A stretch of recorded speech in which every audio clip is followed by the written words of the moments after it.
TTV में मुजाहिद मिल्ली आपको खुशामदीद कहता है। और बिल आखिर पाकिस्तान की सियासी तारीख़ के सबसे अहम तरीन यानी 12वें इलेक्शन अपने इख्तिताम को इस हद तक तो पहुँचे कि 72 घंटे बाद हतमी नताइज आए। जी हाँ, 72 घंटे बाद, बल्कि अभी भी बेशतर नताइज को पंजाब में, सिंध में, बलूचिस्तान में, चारों सूबों में चैलेंज किया जा चुका है। निगरान वज़ीर आज़म इस बात से कतई तौर पर इनकारी हैं कि कोई धांधली हुई है और इस वक्त सियासी जोड़ तोड़ बड़े ज़ोरों में है। जी हाँ, बिलावल भुट्टो की जरदारी से तकरीर तो ऐसा लगता था कि कभी वो जाती उम्रा या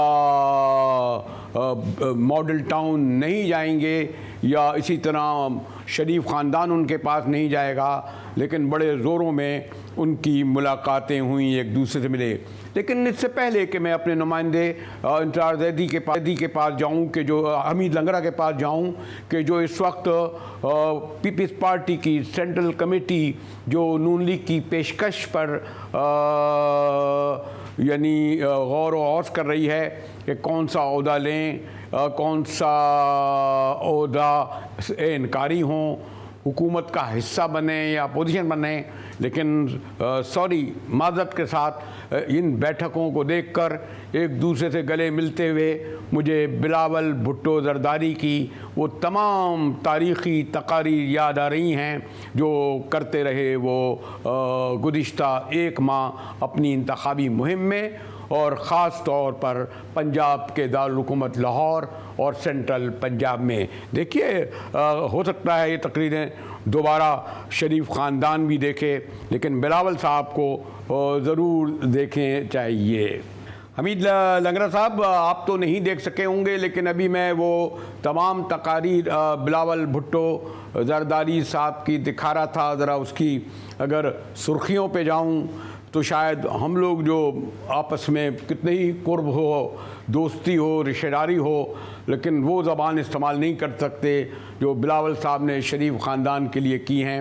और फिर भी PDM की तैयारियां हो रही हैं। आपको क्या याद दिलाऊं कि बिलावल साहब ने क्या क्या जो है वो कलमात जो है शरीफ ख़ानदान के बारे में कहा कि रायविंड में अस्पताल बनाएंगे और क्योंकि 8 फरवरी को उनको दिल की तकलीफ़ होगी। फिर ये भी कहा कि जनाब, छोड़िए इस बातों को, वो कहेंगे जी आप क्यों याद दिला रहे हैं जब दोनों खुद शहबाज शरीफ, नवाज़ शरीफ और जरदारी साहब और बिलावल साहब इसको भूल चुके हैं। तो बताएं कि इस वक्त क्या जोड़ तोड़ हो रहा है। हमीद लंगरा, कोई कह रहा है कि जनाब 3 साल के लिए होगा, कोई 2 साल के लिए होगा, लेकिन क्या ज़्यादा तोड़ तोड़ होगा, अभी तक क्या खबरें आ रही हैं और पीपल्स पार्टी की इजलास में? मुजाहिद साहब, आप बिल्कुल वजह फरमा रहे थे कि हमारे मुल्क की सियासत में इस तरह की ज़बान इस्तेमाल की जाती है और उसके बाद जब इंतखाबात का मरला गुजर जाता है या फिर मफहमत याद आ जाती है। ये एक अफसोसनाक पहलू है कि हम लोग अल्फाज के ऊपर शायद नहीं ठहरते या उसको अपने मफाद के लिए इस्तेमाल करते हैं। इस वक्त पाकिस्तान पीपल्स पार्टी की एग्जीक्यूटिव कमेटी का इजलास जो है वो जरदारी हाउस इस्लामाबाद में अब से कुछ देर बाद जो है वो बाकायदा शुरू हो जाएगा। इजलास में शिरकत के लिए सेंट्रल एग्जीक्यूटिव कमेटी के तमाम मेंबरान जो हैं वो जरदारी हाउस में आ चुके हैं। यहाँ पर जब मुख्तलिफ रहनुमा पहुँचे, ख़ासकर राजा परवेज़ अशरफ, सैयद खुर्शीद शाह और दीगर, तो उनसे जो हमारी बात हुई उनका ये कहना था कि आज के इजलास में एक तो ओवरऑल पाकिस्तान पीपल्स पार्टी की परफॉर्मेंस पे, कारगुजारी पे बात की जाएगी कि इलेक्शन में कैसे कामयाबी रही या नहीं रही, उसको देखा जाएगा। उसके साथ साथ जो नून लीग की जानिब से फार्मूला और जो तजावीज़ पाकिस्तान पीपल्स पार्टी को दी गई हैं उस पर अरकान की राय ली जाएगी। इसके साथ साथ जो पाकिस्तान पीपल्स पार्टी की जानिब से फार्मूला नून लीग को दिया गया है। हमें लग रहा है जो इस वक्त मैं शहबाज शरीफ साहब और बिलावल को मिलते हुए देख रहा हूँ, गालिबन 5 सेकंड मिले होंगे। मुझे नहीं इल्म कि यहाँ नवाज शरीफ साहब मौजूद हैं या नहीं हैं। तो जो तस्वीर बॉडी लैंग्वेज दिखा रही हैं, यानी ये जो दिल की कदूरतें ख़त्म करके जो आपस में झप्पियाँ डाल रही हैं, क्या इनको कतई याद नहीं और कि इनको ये भी याद नहीं कि आप, हम, कौम, मुल्क देख रहा होगा, पहले सुन रहा होगा। हमीद लंगरा क्विक बताइए तो फिर आगे जाऊं। देखें, जब ये आज लाहौर में जो मुलाकात हुई और उसमें जो तबादला ख्याल हुआ दोनों रहनुमाओं की जानिब से, शायद ये लोग भूल जाते हैं कि मुल्की सियासत में इतनी मुफाहमत या इतनी गुंजाइश रखनी चाहिए, ख़ासकर सियासत के दौरान, कि जब एक दूसरे के साथ दोबारा आमना सामना हो तो अच्छे अल्फाज और अच्छे रवैये जो है वो याद रखे जाएं, या फिर इस तरह की सियासत की जाए कि उसमें आमना सामना ना हो। मैं आगे बढ़ने से पहले ये भी चाहता हूँ कि ज़रा वो जो बिलावल साहब की तकारीर की जो ख़ास बातें हैं ज़रा वो भी साथ साथ दिखाते रहें कि उन्होंने कहा कि तीर से शेर का शिकार करेंगे, जाति उम्रा के चौथी बार वज़ीर आज़म नहीं बनने देंगे। वो भी ये ज़रा हम अभी दिखाएंगे कि सामने आता रहे। लेकिन मैं स्पेसिफिक बात ये कि ये जो एक बड़े चैनल ये दावे से कह रहा है कि ये फार्मूला आ रहा है कि 3 साल के लिए वज़ीर आज़म जो है नून लीग का हो, 2 साल के लिए पीपल्स पार्टी का हो, और सबसे बढ़कर ये हमीद, आपने माशाल्लाह बड़े सीनियर हैं, कि क्या दोबारा शहबाज शरीफ का तो बन सकते हैं लेकिन उम्मीदवार नवाज शरीफ हैं, क्या बिलावल साहब वज़ीर ख़ारजा कोई और ज़्यादा बड़ा ओहदा नवाज शरीफ के साथ ले सकेंगे? आप कहते हैं सियासत में सब कुछ जायज़ है, बड़ी शफ़ाक़ होती है, कातलों को भूल जाती है अपने। जी हमीद लंगरा। देखिए मुजाहिद साहब, आज फैसल करीम कुंडी की जानिब से एक स्टेटमेंट आई थी। ये वो स्टेटमेंट थी कि जिसमें उनका ये कहना था कि शायद नून लीग की हुकूमत में बनाने में तो हम शायद उनकी मदद कर दें लेकिन उनके साथ हुकूमत में ना बैठे। पाकिस्तान पीपल्स पार्टी का एक हिस्सा ऐसा भी है जो ये चाहता है कि नून लीग के साथ अलाइंस में ना जाया जाए और अपोजिशन में बैठ कर जो है वो उसका सियासत की जाए, बजाय नून लीग के साथ चलने के और अपने सियासी जो है वो अपने आप को सियासी तौर पर आवाम के सामने नुकसान पहुंचाने के। उससे ज़्यादा बेहतर होगा कि अपोजिशन में बैठकर वो अपना किरदार अदा करें। लेकिन हतमी फैसला तो आज की इस बैठक में तकरीबन हो जाएगा। मुख्तलिफ फार्मूले जो हैं वो पंजाब और वफाक में शराकत दारी के हवाले से, इवन बलूचिस्तान में शराकत दारी के हवाले से भी चल रहे हैं। मुझे ये बताइए, क्या वो जो ऑप्शन है पीपल्स पार्टी खासतौर पर बिलावल अपोजिशन में बैठ सकते हैं?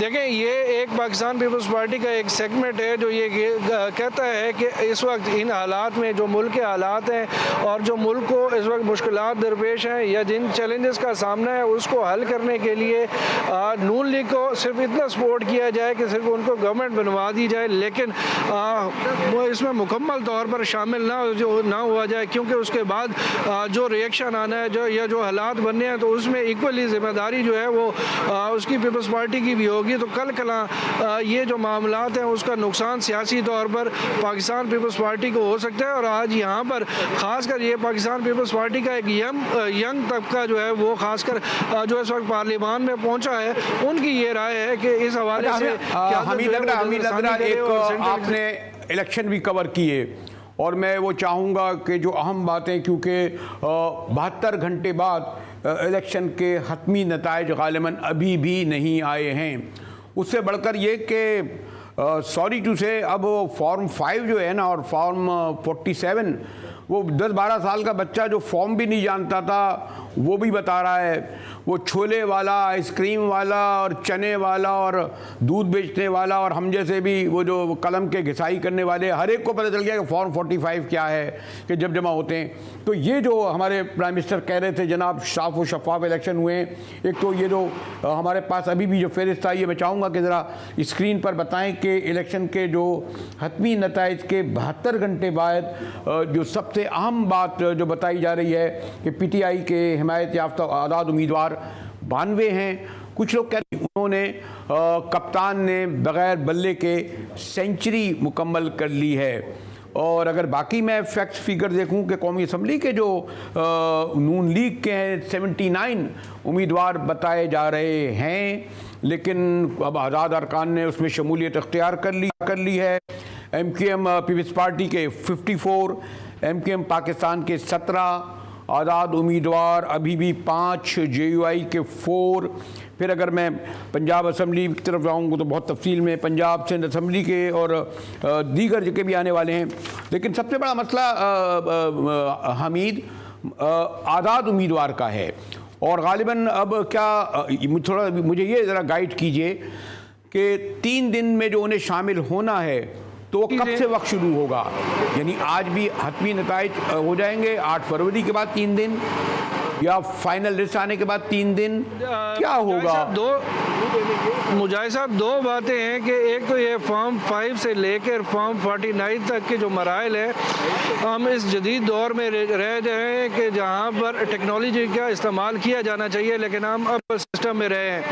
इलेक्शन के नताइज आने के साथ ही जब पिटीशंस का ऐलान किया गया कि 9 और 10 को पिटीशंस फाइल की जा सकती हैं, तो सिर्फ आज के दिन में जो है वो 87 जो है कल और आज के दिन में टोटल 87 जो है वो पिटीशन जो है वो इलेक्शन कमीशन में इन इंतखाबात को रिगिंग के हवाले से दायर की गई, और बहुत सारे हलकों में जो है वो इंतखाबात नताइज को रोका गया है और फॉर्म 49 जारी करने से इलेक्शन कमीशन ने रोक दिया और मुख्तलिफ समाअत आज़ाद उम्मीदवार जो PTI के हामी हैं, इन्हें कितने दिन में पार्टी ज्वाइन करनी है?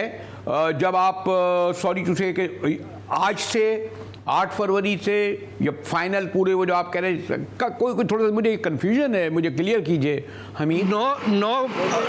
9 फरवरी से लेकर 15 दिन आगे का टाइम होता है कि जिसमें जब ये फॉर्म 49 जारी हो जाता है तो उसके बाद 15 दिन का ये टाइम होता है कि उसके दौरान जो है वो अपने इंतखाबी अखराजात जमा करवाए जाते हैं, और फिर इलेक्शन के कमीशन की जानिब से एक गज़टेड नोटिफिकेशन जारी किया जाता है और इनको जो है मेंबरान कौमी असम्बली डिक्लेयर कर दिया जाता है। तो उसके बाद 3 दिन का टाइम होता है इन आज़ाद अरकान के पास कि ये किसी भी सियासी जमात में जो है वो शुमारियत इख्तियार कर सकते हैं, लेकिन इनके लिए लाज़िम होता है 15, 16, 17 फरवरी के दौरान उन्हें ज्वाइन करना है। जी बिल्कुल, ये 9 फरवरी से लेकर आगे जो है वो तकरीबन ये बन जाएगा 22 फरवरी के तक इन्होंने अपने अखराजात जमा करवाने हैं, और उसके बाद इनके पास 3 दिन का टाइम होगा और उसमें इन्होंने जो है वो अपना जो है वो किसी भी पार्टी में हमीद एक दूसरी बात ये क्लियर करें कि बिल आखिर 21 दिन गालिबन इलेक्शन होने के 21 दिन के अंदर यानी 29 फरवरी को बहरहाल कौमी असम्बली का इजलास होना लाजमी है ताकि हल्फ उठाएं और फिर अगले दिन स्पीकर और डिप्टी स्पीकर का इलेक्शन करें।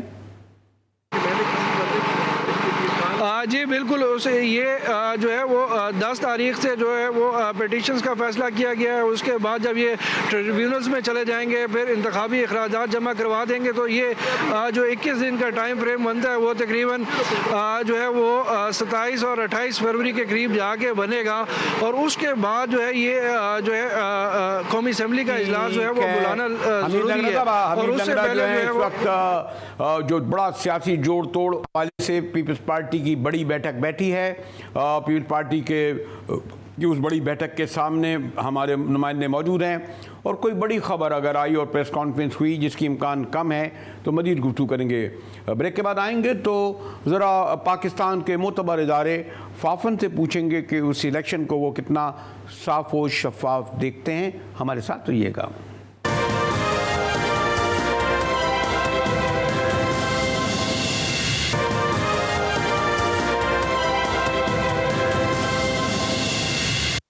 GTV में मुजाहिर भी आपको खुशामदीद कहता है, और इलेक्शन के कोई 72 घंटे बाद जो हतमी नताइज आए और इस नताइज के हवाले से हमारे प्राइम मिनिस्टर आए, उन्होंने क्लैरिफिकेशन दी।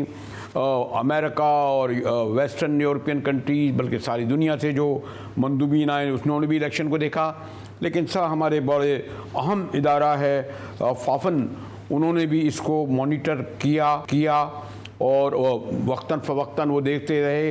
अब जबकि हतमी नताइज आ चुके हैं एक हद तक, लेकिन कोई 87 को चैलेंज भी किया गया है इलेक्शन कमीशन में। फॉर्म 45, फॉर्म 47 जो मेरी मेहमान है फाफन की मुसद्दक़ कदीम, उन्हें तो शायद इल्म हो, लेकिन अब बच्चे की ज़बान पे, कॉमन लोगों की ज़बान पे भी है, और 3-4 बड़े सवाल हैं जो मैं शुक्रिया अदा करता हूँ मसरत कदीम बीबी, और आपसे बुनियादी सवाल ये करूँगा कि इलेक्शन को और आपके नुमाइंदों ने बहुत ही थॉरोली, डीपली और इंडिपेंडेंटली इसको फॉलो किया है। और सबसे बड़ा सवाल यही है कि हमारे कराची में जैसे बंद रोड है या यानी कराची ओवरऑल भी कह लें, यानी हमें पंजाब के दूर दराज इलाकों से और केपी से और जो नताइज मिल रहे थे, ख़ुद अपने शहर कराची के नताइज अगले दिन भी नहीं मिले। तो क्या सबसे बड़ा सवाल इलेक्शन के जो नताइज ताख़ीर में आने पर उठ रहा है वो किस हद तक दुरुस्त है? मुसरत कदीम साहिबा। अस्सलाम वालेकुम, बहुत शुक्रिया आपका। देखें, मेरा ख्याल है कि पहले दिन जो एक इलेक्शन का दिन था 8 फरवरी का, उस दिन तो इलेक्शन बहुत ही सही तकरीबन स्मूथली गए, वो जो वोट कास्टिंग थी। और मेरा ख्याल है कि जो प्रिजाइडिंग ऑफिसर्स ने जिस वक्त वो रिजल्ट बनाया है उस वक्त तक ठीक था, लेकिन हमारा नेशनल असेंबली 130 कॉन्स्टिट्यूएंसीज में हमारे ऑब्जर्वर्स को आरओ ने एक्सेस नहीं दी जिस वक्त वो रिजल्ट को टेबुलेट कर रहे थे, जिस वक्त वो नतीजे को इकट्ठा कर रहे थे। और इसके साथ साथ उसी 130 नेशनल असेंबली के हलकों में 66 पॉलिटिकल पार्टीज के, मतलब जो कैंडिडेट्स थे, जो उम्मीदवार थे और उनके जो इलेक्शन एजेंट्स थे, उनको भी आरओज ने एक्सेस नहीं दी जिस वक्त टेबुलेशन हो रही थी। अब ये वो एक ऐसा सबसे इम्पोर्टेंट जो आपने अभी कहा भी कि बच्चे बच्चे के मुंह पर है, ये एक बड़ा अहम स्टेप है। जब इलेक्शन आप दिन कर लेते, पूरा आप वोट डाल लेते हैं, उसका कंसोलिडेशन जो है वो रिजल्ट का, मैं कहती हूँ, एसेंस है और उसको ट्रांसपेरेंट तरीके से होना चाहिए। आज हमने एक और तजिया जो किया है वो उसके हवाले से यही आपकी बात को मैं थोड़ा आगे बढ़ाना चाहती हूँ कि सेक्शन 92 जो इलेक्शन कमीशन एक्ट है 2017 का, उसके मुताबिक आरओज जो हैं जिस वक्त वो प्रिपेयर कर रहे हों जब और अनाउंस कर रहे हों provisional consolidated statement of result, जो है जो रिजल्ट अकाउंट है जिसका नाम है फॉर्म 47, अभी आपने उसका जिक्र किया, तो उसको वो कंटेस्टिंग कैंडिडेट्स या उनके इलेक्शन एजेंट्स और जो ऑथराइज्ड ऑब्जर्वर्स हैं उनके सामने करना है। एक ये है। दूसरा जो है वो ये है, इसी तरह से जो सेक्शन 95(1) है इलेक्शन एक्ट 2017 का, तो आरओज जिस वक्त कंसोलिडेशन कर रहा हो रिजल्ट का, जब उस वक्त इकट्ठे करे हों, कंसोलिडेट करे हों, तो again they have to do it in the presence of. नहीं, मुझे सिर्फ ये बताइए कि जब हमने 2 घंटे में फॉर्म 45 कलेक्ट कर लिए, तो फॉर्म 47 के तहत रिजल्ट आने में 48 और 72 घंटे लग गए। फिर मुझे एक साथ साथ ये भी बता दीजिए कि हम इस पे जो टर्न आउट है उस पर कैसे ट्रस्ट कर लें, क्योंकि जो 1 लाख वोटर वाला है वो तो कह रहा है मेरे तो 60,000 रह गए, और जिसको कोई 5,000 मिलने थे उसके 20,000 हो गए। तो आप किस बुनियाद पे कह रहे हैं कि 48% टर्न आउट दुरुस्त है? इसके माने कुछ लोगों के वोट गायब हो गए या उन्हीं में दे दिए गए? जी, ये जो हमारा 48% है, ये इलेक्शन दिन पे जो रिजल्ट जो हमने ऑब्जर्व किया, जो हमें फील्ड से मिला, ये हमने उसकी बुनियाद पे कहा है। अब उसके बाद जो कंट्रोवर्सी शुरू हुई, उसके बाद जो बहुत सी चीजें निकली हैं, तो उसके ऊपर आज ही हमारा तजिया आया है और इंशाल्लाह कल वो आपके सामने हो, क्योंकि आज हमने उसको प्रिंट मीडिया में देना है, तो वो इंशाल्लाह आपके सामने। उसी के हवाले से मैं आपसे ये बात कर रही हूँ कि जो फॉर्म 48 है उसको तो आरओज ने सबके दरमियान में बैठ के कंसोलिडेट करना होता है, और फिर उसके बाद यहाँ पर जो हुआ, मैं आपको बताना चाहती हूँ कि 135 जो वो है आउट ऑफ 260 नेशनल असेंबली की जो कॉन्स्टिट्यूएंसीज हैं, उसमें आरओज ने ये वाला प्रोसीजर जो इसकी मैंने बात की कि ट्रांसपेरेंसी के रिक्वायरमेंट ये है और लीगल रिक्वायरमेंट ये है। आप हमारा सेक्शन 92 और 95 ये कहते हैं कि आपने सबके दरमियान बैठ के कंसोलिडेशन करनी है और रिजल्ट को जो है वो इकट्ठे बनाना है और फिर शेयर करना है जब आप रिजल्ट जो है जो प्रोविजनल रिजल्ट देते हैं। इसको फॉलो नहीं किया गया 135 कॉन्स्टिट्यूएंसीज में, आउट ऑफ 260। अच्छा, एक और भी है ना, एक और भी है मुसरत बीबी के, आप 24 हलकों को मैं देख रहा था जहां मुस्तरद शुदा वोट इतने ज्यादा हैं कि कम से कम 18 जो हैं कैंडिडेट उनके नताइज पे असरअंदाज हुए हैं। तो ये भी एक बहुत बड़ा क्वेश्चन है। 1.6 मिलियन, 16 लाख। जी बिल्कुल, मैं आपको ये कह रही हूँ कि हमारी जो प्रिलिमिनरी रिपोर्ट थी वो उस दिन के ऑब्जर्वेशन के हवाले से थी और हमने उसी से इमीडिएट एक हमारा एनालिसिस है।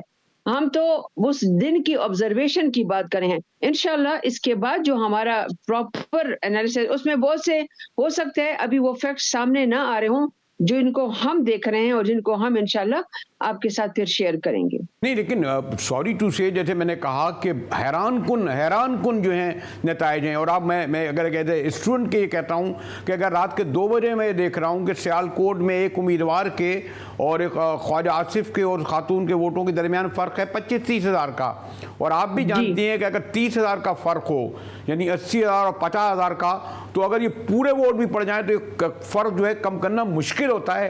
लेकिन जब हम सुबह देखते हैं तो वही रिजल्ट जो है उलट हो जाते हैं। तो ये कहाँ चले गए? फॉर्म 45 गायब हो गए, 47 ने रख लिए। मैं जिसका यही जवाब दूंगी कि नेचुरली प्रोसीजर फॉलो नहीं किया गया और इसमें जितना भी तो अगर प्रोसीजर फॉलो नहीं किया गया तो इसके मायने ये साफ और शफाफ इलेक्शन नहीं कहे जाएंगे फिर? नहीं, फिर आप इसको नहीं कह सकते कि ये बिल्कुल साफ और शफाफ थे। अगर हाँ ये सही है कि इलेक्शन के दिन वोट दुरुस्त पड़े, लेकिन इलेक्शन के बाद का जो प्रोसेस है उस पर बहुत क्वेश्चन उठ रहे हैं यहाँ भी और पूरे दुनिया में। मुजाहिद साहब, मैं एक चीज क्लेरिफाई करना चाहती हूँ। हमने हमारी पूरी रिपोर्ट आप देख लें, उसमें हमने कहीं नहीं कहा कि इलेक्शन शफाफ या साफ हुए हैं। हमने जो है एक खास बात जो है आप उसकी देख लें, हमने कहा कि इलेक्शन के दिन तक जिस वक्त वोटिंग हो रही थी उस वक्त तक प्रोसेस स्मूथली चला है। हमने शफाफियत की बात नहीं की है, हमने कहा स्मूथली चला है। उसके बाद हमने यह भी कहा है कि इलेक्शन में जो रिजल्ट में जो ताखीर हुई है उसने एक अच्छे खासे अमल को और इलेक्शन कमीशन की इतनी एफर्ट्स को गहन लगा दिया है। इलेक्शन कमीशन ने एफर्ट ही नहीं करी, इलेक्शन कमीशन ने तो ये किया है।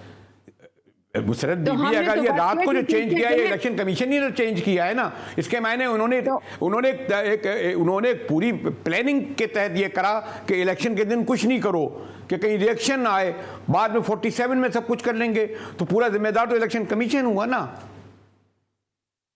मेरा ख्याल है बहुत से इसमें जिम्मेदार होंगे। एक और चीज जो मैं आपको अपना पर्सनल ऑब्जर्वेशन बताती हूँ, मैंने ये देखा कि आरओज जो हैं वो थोड़ा सा inexperience in handling the situation और उनका मेरा ख्याल है ज्यादा बेहतर ट्रेनिंग भी नहीं है मसला, वो तो कहते हैं खुद आरओज गायब ही हो गए।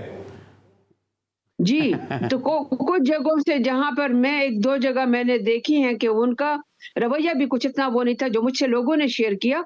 मैं ये फाफन के एनालिसिस के हवाले से नहीं बात करी, लेकिन चूंकि आपने बात की है कि फॉर्म 47 के लेवल पर अगर गड़बड़ होती है तो नेचुरली वो इलेक्शन, मैंने आपसे क्या फॉर्म 47 या consolidation of result is the heart and the essence of the electoral process.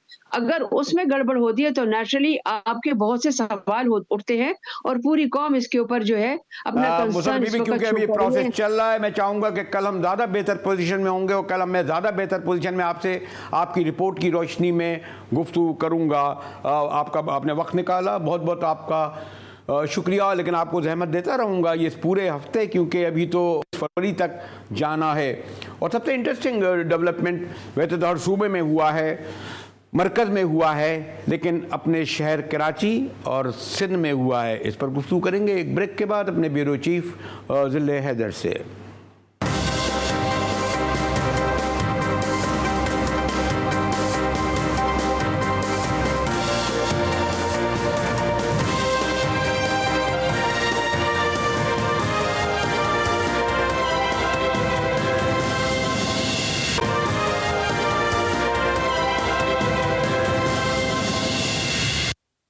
यूँ तो पूरा इलेक्शन ही अपसेट है कि 72 घंटे बाद इंतखाबी नताइज आए। कोई भी पार्टी ऐसी नहीं है जो इसको साफ और शफाफ कहे सिवाय इलेक्शन कमीशन और निगरान वज़ीर आज़म के। सबसे बड़ा अपसेट जो है वो सिंध में बल्कि ख़ास तौर पर सिंध के शहरी इलाकों यानी कराची में हुआ है, जहां MQM जो है एक बार फिर बड़ी तादाद में कामयाब हुई है। 2018 के मुकाबले में 18 कौमी असम्बली की और सिंध की सूबाई असम्बली की 28 नशस्तें अभी तक वो क्लेम कर रहे हैं। इससे भी ज़्यादा अहम डेवलपमेंट ये कि MQM पाकिस्तान जो एक उसका मरकज़ था पाकिस्तान हाउस PC8 में और एक मरकज़ था बाज़राबाद में, आज कल का जलसा जो है वो उनके पुराने गढ़ बानी तहरीक के 9-0 से मुल्हिक ग्राउंड में हुआ, जहां पर जोश खरोश तो देखने में आया, लेकिन सबसे ज़्यादा गरजदार अल्फाज में बानी तहरीक के साबिका साथी और इस वक्त MQM की क़यादत के सफ़े अव्वल के रहनुमा मुस्तफ़ा कमाल ने अपने तकरीर में जो हमले किए, जिसमें उन्होंने कहा कि मैंने माफ़ कर दिया। सुनिए ज़रा मुस्तफ़ा कमाल साहब को। आज मैं भी दिल जलता हुसैन को माफ करता हूँ। मैं चाहता हूँ कि उनका खात्मा ईमान पर हो। तौबा करने का दरवाजा खुला हुआ है, कोई आपके वफादार नहीं। हमने टाइम गुजारा आपके साथ। ये भरमबाजियां छोड़िए, ड्रामेबाजियां छोड़े। जी, वैसे तो पूरी तकरीर सुनने की थी। हमारे साथ दिल हैदर जो MQM की सियासत पर गहरी नज़र रखते हैं, ब्यूरो चीफ मौजूद हैं। जिले आपने शुक्रिया, एक तो आपने वक्त निकाला। ख़ास तौर पर मैं सिंध के शहरी इलाकों के इलेक्शन के हवाले से बात करूँगा। 2018 के मुकाबले में ये इलेक्शन कितने फेयर फ्री थे कि MQM कहती है कि 2018 में उनके वोट पर डाका मारा गया, अब तहरीक इंसाफ कहती है कि उनके वोट पर डाका मारा गया। दिल हैदर। शुक्रिया मेरे साहब। देखें, जहाँ तक ये जो इलेक्शन की शफाफियत की आपने बात की, तो ये तो इलेक्शन वोटिंग का टाइम शुरू होने से पहले ही उस पर सवालिया निशान आ गया था, जब आपका इंटरनेट सर्विस जो है वो बंद कर दी गई, आपके मोबाइल फ़ोन जो है वो बंद कर दिए गए। देखें, एक सिंपल फार्मूला दिया गया था इलेक्शन कमीशन ऑफ पाकिस्तान की जानिब से कि अगर आपने अपना पोलिंग स्टेशन आपने देखना है, आपने कि कहाँ पर पड़ा है आपका पोलिंग स्टेशन, तो आप अपना ID कार्ड का नंबर जो है वो 8300 पे SMS करेंगे तो आपकी पूरी डिटेल आ जाएगी। लेकिन वो आप किस तरह SMS करेंगे जब आपका फ़ोन ही बंद है? तो ये एक मेरे ख्याल में, मेरी अपनी एक पर्सनल ओपिनियन है कि ये लोगों को परेशान करने के लिए था ताकि वोटर कम से कम निकलें। लेकिन जब 8 बजे और वो टाइम शुरू हुआ वोटिंग का, तो उस वक्त देखा ये गया कि लोग जो हैं वो अपनी मदद आपके तहत और ख़ुद से जो है वो पोलिंग स्टेशनों पे पहुँचे हैं, पोलिंग बूथ पे पहुँचे हैं और अपना वोट कास्ट किया है। इस हवाले से जब हमने बात की थी, वहाँ पर कुछ लोग थे, कुछ यंग जनरेशन थी, जैसे लोगों ने कहा कि अंडर 19 जो है ना वो टीम उतरी हुई थी। तो हमने उनसे बात की कि जब ये फ़ोन नहीं चल रहे हैं, नेट सर्विस बंद है, तो आप किस तरह अपने पोलिंग स्टेशन पे पहुंचे हैं, पोलिंग बूथ पे पहुंचे हैं? तो उनका कहना यह था कि हमें पता था कि ये इस तरह का इक़दाम हुकूमत की जानिब से किया जाएगा, तो हमने एक दिन कबल ही जो है वो अपनी सारी मालूमात इकट्ठी कर ली थी, अपने स्टेशन का नंबर, पोलिंग बूथ का नंबर, स्कूल का नाम, ये हमने पहले ही निकाल लिया था। तो बहुत कोशिश की गई और लेकिन उसके बाद लोग जब हैरान हो गए, बल्कि एक सब्र का पैमाना मेरा, आपका और जितने भी मीडिया हाउसेज हैं, वहाँ बैठे एंकर्स हैं या रिपोर्टर्स हैं, उनका जो है वो लबरेज हो गया। जब रात गए तक कोई भी नतीजा जो है वो सामने नहीं आया। इससे ज़्यादा बल्कि ये तो आपने जहाँ तक कह दिया वो भी है, लेकिन उससे ये बताइए कि ये हमारी आप माशाल्लाह शहर को अच्छी तरह देखे हुए, यानी मंसरोट के रिजल्ट आप बताइए ना कि कैसे निकले। एक दिन गुजर गया, 1.5 दिन गुजर गया, क्लिफ्टन के रिजल्ट ये कैसे हुआ? और फॉर्म 4, 5, 7 अब तो हर एक को याद हो गया है। जी देखिए मुजाहिद साहब, कराची क्योंकि आपको पता है कि इंटरनेशनल सिटी है, यहाँ पे सड़कें, ट्रैफिक, ये वो हर चीज़ अवेलेबल है। इसका नतीजा, इसके मुख्तलिफ इलाकों का रिज़ल्ट जो है उसको आने में 1.5 दिन से ज़्यादा लग गया। लेकिन आप ये देखें कि पंजाब के या KPK के या दूसरे इलाकों के जहाँ पे फैसिलिटीज़ इतनी मैसर नहीं है जितनी कि हमारे कराची को। अहम बात ये बता दी है कि ये जो 9-0 के पर जो जलसा हुआ है मरकजी, इसकी कितनी अहमियत है? क्या 9-0 के दरवाजे खुल गए MQM पाकिस्तान और के लिए, या खुल जाएंगे? देखिए मुझे सब जहाँ तक इस इलेक्शन की का ताल्लुक है, तो इस इलेक्शन में आपने देखा कि MQM लंदन की बाज़ गश्त जो है वो सुनाई दी गई है। इससे कबल जो है वो इतने नहीं, अक्सर अमूमन जो है जब भी इलेक्शन से कबल जो है वो MQM के बानी जो है अल्ताफ़ हुसैन वो बाइकाट का ऐलान करते थे और लोग जो है वो हिस्सा नहीं लेते थे। लेकिन इस वक्त उन्होंने लास्ट मोमेंट तक एक सवाल जो है तमाम लोगों के दरमियान रखा था कि उन्होंने अपने कैंडिडेट्स का ऐलान करना है और वो बाइकआउट नहीं करेंगे, और उन्होंने ऐसा ही किया। असल सवाल है गालिबन इसका बहुत तफसील से जवाब देंगे, लेकिन जैसे कि मैंने कहा कि सिलेक्शन की खासतौर पे सबसे अहम बात यह है कि MQM ने बड़ी कामयाबी हासिल की। दूसरे से बढ़कर ये कि उन्होंने 9-0 से मुल्क बड़ा तारीखी जलसा उनके कहने के मुताबिक हुआ। इसके क्या मुज़म्मरात मुस्तक़बिल में होंगे, इस पर गुफ्तगू करेंगे कल ज़्यादा तफसील से। इसी के साथ ही GTV से मुजाहिद विल को इजाज़त दीजिए।